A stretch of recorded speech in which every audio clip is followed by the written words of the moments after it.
महाराष्ट्रातील जवळपास 1.25 लाख लहान मुलांचे डोळे आळशी बनलेत। या मुलांना अँब्लोपिया नावाचा डोळ्यांचा आजार झालाय। मोबाईल, टीव्ही आणि टॅबच्या प्रकाशामुळे लहान मुलांमध्ये हा दृष्टी दोष वाढत असल्याची धक्कादायक माहिती समोर आली आहे। त्याबाबतचाच हा खास रिपोर्ट।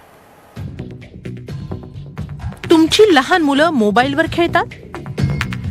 तुमची लहान मुलं जवळून टीव्ही पाहतात? व्हिडिओ गेम्स खेळण्यात ती पारंगत आहेत? मग सावधान, तुमच्या मुलांच्या डोळ्यांना धोका आहे। आज मी तिला महाराष्ट्रातील सुमारे 1.25 लाख मुलांना अँब्लोपिया नावाचा डोळ्यांचा आजार झालाय। मोबाईल, टीव्ही आणि टॅबच्या अतिवापरामुळे हा आजार वाढत असून लहान मुलांची नजर त्यामुळे कमजोर होते। रडणाऱ्या बाळाला मोबाईल फोन, टॅब, टीव्ही किंवा व्हिडिओ गेम दाखवल्यानंतर रडणं थांबतं म्हणून अनेकदा पालक बाळाच्या डोळ्यासमोर मोबाईल वगैरे धरतात। मात्र आपणच आपल्या मुलांचे डोळे खराब करतोय याची बिचाऱ्या पालकांना कल्पनाच नसते।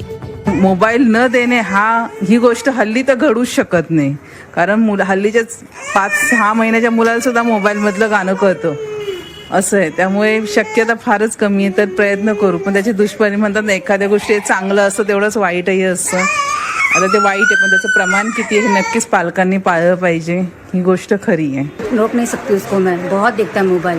नहीं दूंगी ना मोबाइल तो सब सामान उठा के फेंकेगा, ऐसा करता है वो। बाहर जाता है लेकिन फिर बाहर से आने के बाद फिर उसको मोबाइल चाहिए, घर में ऐसा बैठ नहीं सकता है। हाँ, डॉक्टर तो मना किया मोबाइल से दूर रखो बोले, लेकिन वो सुनता नहीं है। मैं उससे हार गई हूँ।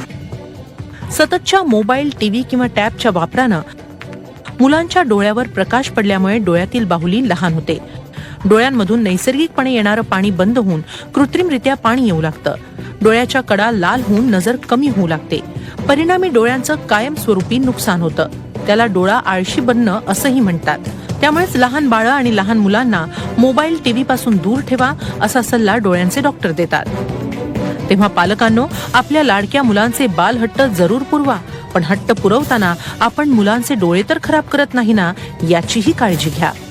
प्रशांत अंकुशराव सह bureau report, Zee media, Mumbai.